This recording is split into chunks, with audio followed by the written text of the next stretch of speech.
Bon, aujourd'hui, petite réparation un peu à l'arrache sur la Mercury.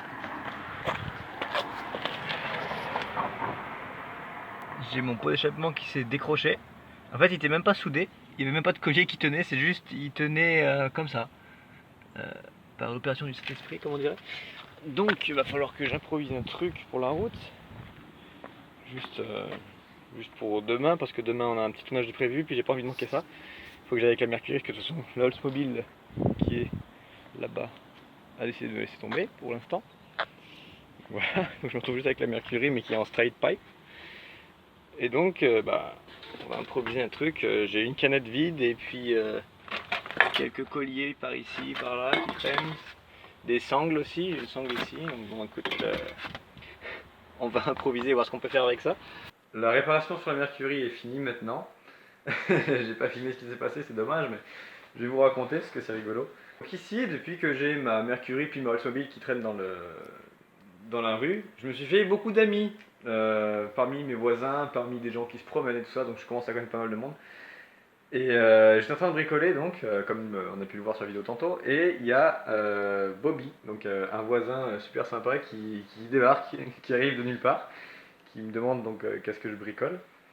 Et je lui explique, etc. Puis il me dit ah ouais, il te faut un U-joint, un U-bolt, c'est ça, un U-bolt et tout ça, t'as besoin de ça. Ah, attends, bouge pas, je vais voir si j'ai ça chez moi. Enfin, qu'il part, il va checker chez lui s'il a la pièce en question. Il revient puis il me dit ah non, je l'ai pas, mais c'est pas grave, viens, on va à Canadian Tire ensemble et je te le paye. Donc je dis ok, ouais, pas de problème, mais si tu veux, je le paye, c'est correct, j'ai mon argent sur moi, je peux le faire, ça coûte pas si cher et tout ça. Il me dit ah non, c'est correct, si c'est ton permis avec toi, tu vas prendre ma voiture et puis on va y aller, etc. Enfin, il m'a laissé conduire sa Chevrolet Impala en plus, donc c'était cool. Une Impala récente de 2010, mais c'est cool quand même. Après le Canadian Tire, on est parti au dépanneur. Le dépanneur, c'est une espèce de petite supérette ici, puis il a acheté un pack de bière, puis on a bu une bière ensemble, tout ça. Il m'a payé ma réparation et en plus il me paye la bière, il est vraiment trop sympa, c'est un truc de fou. Ah putain, j'adore le Québec. Donc voilà, aujourd'hui j'ai acheté une Oldsmobile Delta et je la fais conduire à ma cocotte. Alors quelles sont tes impressions au volant de ce bolide? C'est agréable, Ouais. c'est reposant, c'est marrant. C'est marrant. Et surtout, je suis trop petite, c'est pas fait pour moi, regarde, si je me mets au fond du siège, en fait je vois plus rien. Elle est au fond du siège, elle est sûre. Mets-toi à mon niveau, genre ce que je vois en fait. Vous voyez ce que je vois? Bah voilà, c'est ça. On voit pas le capot. On voit plus le capot. C'est pas fait pour les femmes. Puis t'es genre sur la pointe des pieds, sur la pédale. Je suis obligée de me mettre comme ça, genre comme une grand-mère. Une petite mamie qui conduit ma voiture. Salut, c'est moi. Aujourd'hui on se retrouve au Kenny-Newport parce qu'un ami m'a contacté pour me dire qu'il y a ça qui vient d'arriver. Ouais, qu'on a fait un peu le tour, on a essayé d'investiguer un peu sur la voiture. De ce que j'ai pu voir, ça fait depuis 91 qu'elle n'a pas été immatriculée, donc ça fait depuis 91 qu'elle n'a pas roulé certainement. On peut voir ici 91, donc pratiquement 30 ans si je suis pas si mauvais que ça en maths. On a bien peu d'essence, on a boosté avec une voiture qu'on a branchée à côté et le fucking démarre. Voilà le monstre avec un carburateur quadrajet qui fonctionne à moitié, mais j'ai réussi à me démerder pour qu'il prenne de l'air et de l'essence. Il y a un pneu à changer. Un autre à regonfler. Et du plastique qui s'en va forcément, c'est classique là-dessus.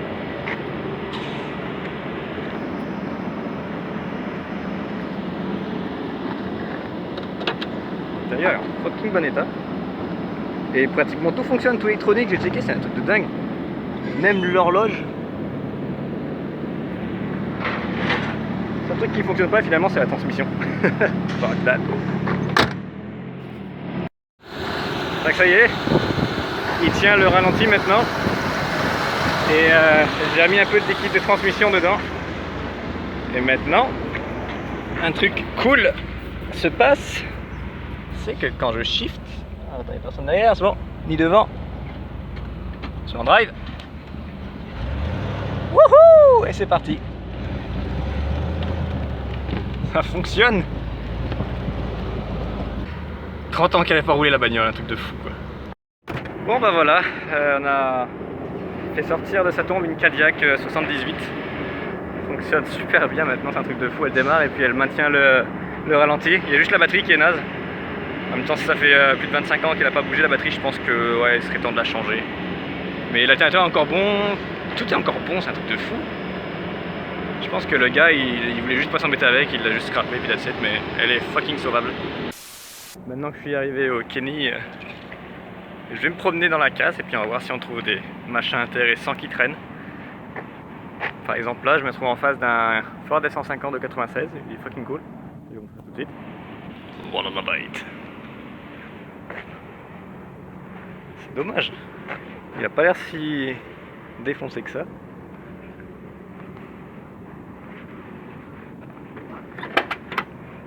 Ah, putain, c'est le même volant que j'avais dans mon Ford Aerostar. On va voir ce qui se cache là-dessous, je suppose. Un V8. Oh merde, c'est bloqué. Ah, attends. Avec une main, c'est pas facile. Ok, grosse déception, c'est même pas un V8, c'est un 600 ligne.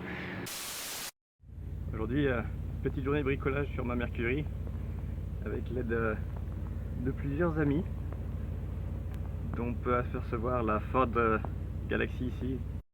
Et puis là, on a Michel avec sa Ford Thunderbird. Et nous on est en train de démonter les portes pour réparer la vitre qui est toute déboîtée, qui bouge dans tous les sens et qui fait n'importe quoi. Et j'en profite pour démonter aussi les seuils de porte, pour les revisser et les nettoyer. Et puis voilà. Bon. Petits travaux sur la Mercury. Récemment j'ai changé les jantes. En ce moment on est en train de réparer les vitres qui bougent beaucoup, surtout la vitre côté conducteur que je ne pouvais plus ouvrir ni fermer. Moi j'ai enlevé tous les fils qui traînaient dû à la radio qui avait été installée en aftermarket. Il y avait des fils de partout, c'était n'importe quoi. Et j'ai récemment découvert donc que j'avais des ceintures en arrière d'origine, donc c'est cool. Et le système qui va avec le toit, donc c'est un système à air en fait, air ou hydraulique, je sais pas trop, qui permet d'ouvrir le toit. Donc on va peut-être pouvoir bientôt s'en servir. Ok. Maintenant, nettoyage.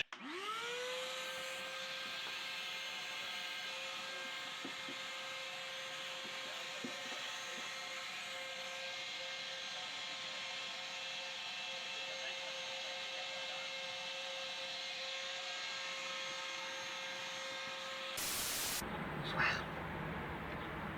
Bah c'est pas le soir, c'est la journée là, mais salut à tous. Et bienvenue dans ma voiture, pas dans mon ranch mais dans ma voiture du coup. Aujourd'hui je voulais vous montrer un petit peu les améliorations qui ont été faites depuis la vidéo où je l'ai présentée officiellement. Parce qu'il y a quand même pas mal de trucs que j'ai fait, des trucs qui se voient physiquement, des trucs qui se voient un peu moins, genre des réglages carburateur et tout ça, mais bon, je voulais quand même faire un petit tour de ça, vous expliquer un peu ce qui s'est passé récemment sur la voiture, et vous donner des nouvelles quoi, un petit peu de ces projets là, autant de la Mercury que de la Oldsmobile, parce que la Oldsmobile aussi il s'est passé des trucs marrants. Des trucs marrants, hein. Est-ce que ça se voit que c'est du sarcasme? Je crois que oui. Ok, bon déjà pour commencer, j'ai changé les roues, enfin les mags. Si vous reconnaissez d'ailleurs, il s'agit des mags du General Lee. Ouais, je suis vachement pas original, je sais. Et je sais pas si on va voir, mais elle est hyper sale et sur la portière, je me suis déjà dessiné un 01. Ouais, je suis encore moins original, je sais. Sinon, à part ça, j'ai récemment remis le volant dans l'axe parce que quand j'allais tout droit, le volant était complètement sur le côté en fait, c'était un peu chiant. Là maintenant, quand j'ai tout droit, le volant est droit, donc c'est mieux.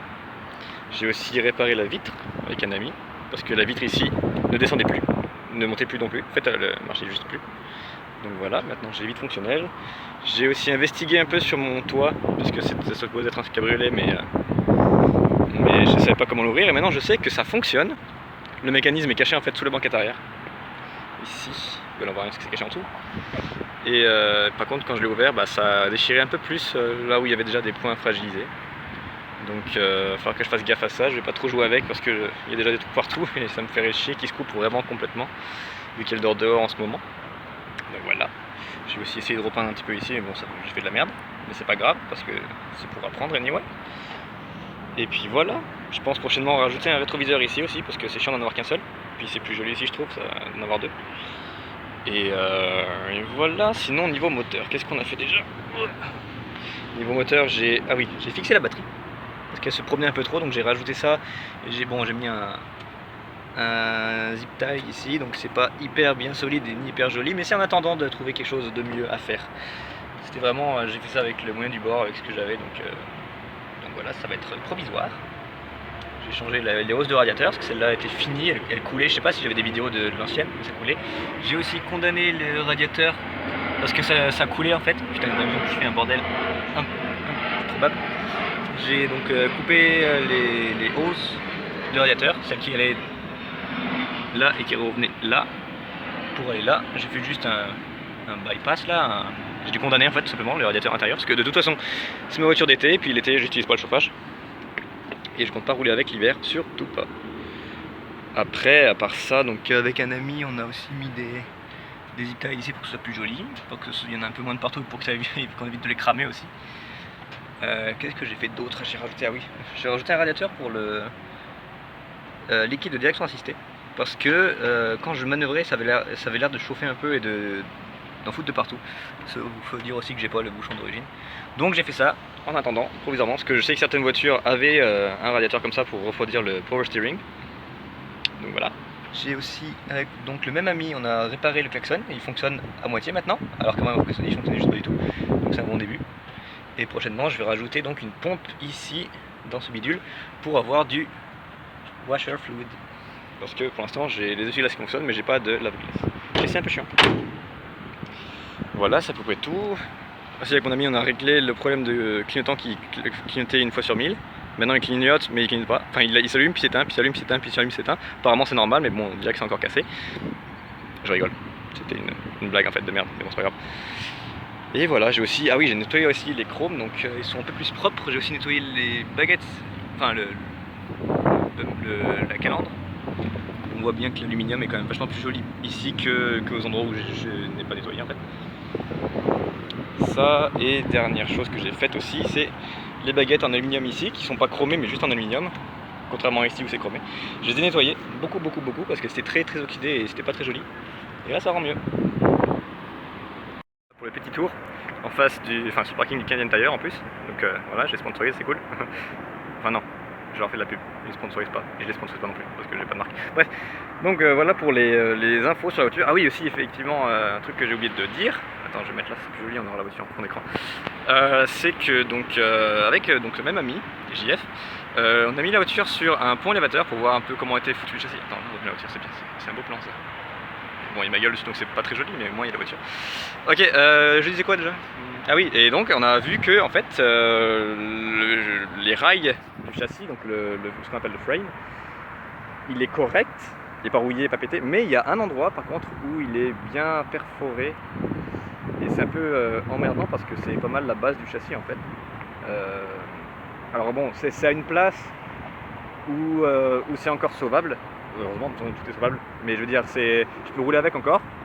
C'est pas non plus le châssis qui va se plier en deux de main quoi, mais c'est à regarder de très près et le mieux ça serait vraiment que je m'en occupe en fait, et j'aimerais ça en fait.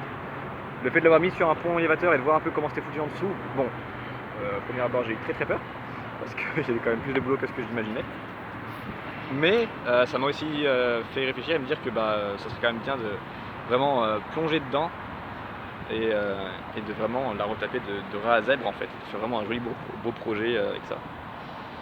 Donc voilà. Puis ah oui aussi un autre truc que j'ai découvert cette semaine, c'est que en fait cette voiture partage beaucoup de pièces avec la Ford Galaxy 500 de la même époque, donc 1970. Donc finalement, si je veux des pièces pour ma voiture, je sais que je peux chercher des pièces de Ford Galaxy 500 1970 et des pièces de Mercury Monterey 1970 aussi, qui est donc la même chose mais en version américaine. Donc voilà, donc j'ai un peu avancé là-dessus, c'est cool. Et maintenant on va aller voir la fucking Oldsmobile, pardon, tout court. Et puis je vais vous expliquer un peu ce qui se passe avec. Et pourquoi j'en parle pas souvent, voire pas du tout. Et pourquoi aussi, pourquoi en fait celle-ci c'est devenu ma voiture de tous les jours depuis un mois maintenant. Bon, donc voilà ma merde, Oldsmobile. Lol. Ok.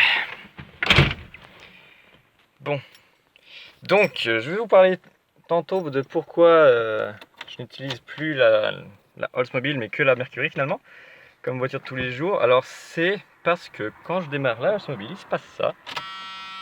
Non, pas ce bruit là. Hein. Ah, en plus elle a décidé de faire chier, même pour démarrer. Ok, donc là il faut que je pompe 40 000 ans. Allez. Voilà.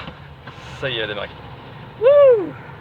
Alors, elle le fait pas tout le temps ça, mais quand elle le fait, putain, ce qu'elle est insistante quoi. Faut vraiment que j'appuie comme un bourrin sur la pédale, que je crosse la pédale pendant 20 000 ans pour qu'enfin elle démarre, pour que l'essence arrive jusqu'au carburateur. Donc déjà c'est fucked up. Je sais que le réservoir, il a une toute petite fuite. Alors est-ce que c'est à cause de ça, qu'il y a de l'air qui arrive dans le système d'essence et donc que ça fuck tout?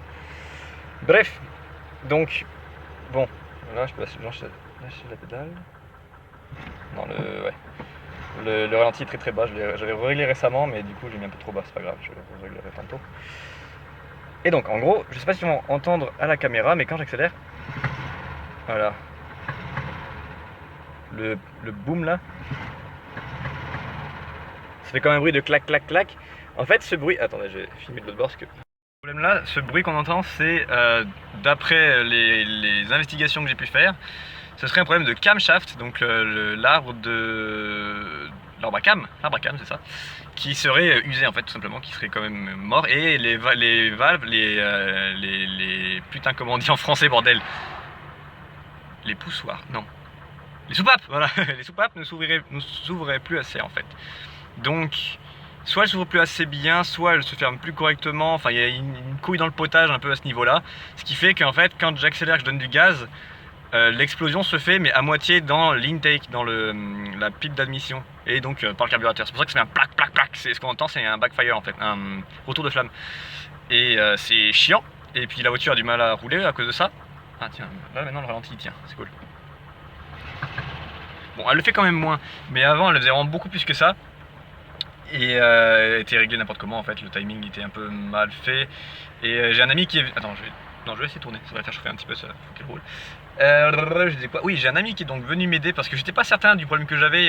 J'avais checké sur internet et sur Facebook et tout ça, j'avais demandé sur des forums ce que les gens pensaient que ça pouvait être en fait. Parce que je rappelle que si je fais ça, c'est parce que je connais pas trop la mécanique. Je connais la mécanique, j'ai des bases en mécanique, j'aime ça. Je veux apprendre, et c'est ça le truc, c'est que je veux apprendre, mais je suis pas professionnel, j'ai pas pris de cours là-dedans, donc des problèmes qui pour certains sont simples à découvrir et à résoudre, pour moi c'est des trucs que je découvre, donc voilà. Tout ça pour dire que donc un ami a fini par venir m'aider carrément, donc c'est cool, il est venu de Perpète les Alouettes pour venir m'aider toute une journée, donc j'ai vraiment apprécié cette aide, c'était vraiment génial. Et on a découvert que donc le problème venait soit effectivement du camshaft, donc l'arbre à cam, soit des... Ah putain, comment ça s'appelle ces trucs là? Et bref, et le problème viendrait peut-être de ça aussi, parce que quand le moteur il tourne, donc les rockers ils bougent comme ça, clac clac clac clac clac, et dès que tu éteins le moteur, ils sont supposés rester dans leur position en fait. Sauf que là, au lieu de rester genre ouvert ou fermé, ils se sont tous mis égaux.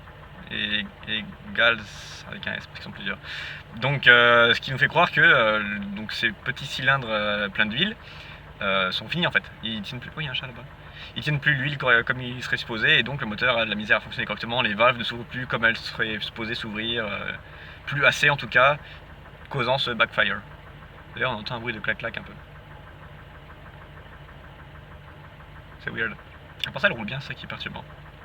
Donc voilà, c'est pour ça que je l'utilise plus, parce qu'en fait j'ai peur qu'avec ce problème de backfire dans l'intake, à force de l'utiliser quotidiennement, comme j'utilise la Mercury, je finisse tout simplement par foquer le moteur en fait. Déjà qu'il est un peu, on entend qu'il a un peu du mal à la vie à cause de ce problème, mais j'ai peur vraiment de le finir et que j'ai pas le choix de le changer carrément, ce qui serait quand même dommage parce que c'est moteur matching numbers, même si c'est pas un modèle particulièrement full.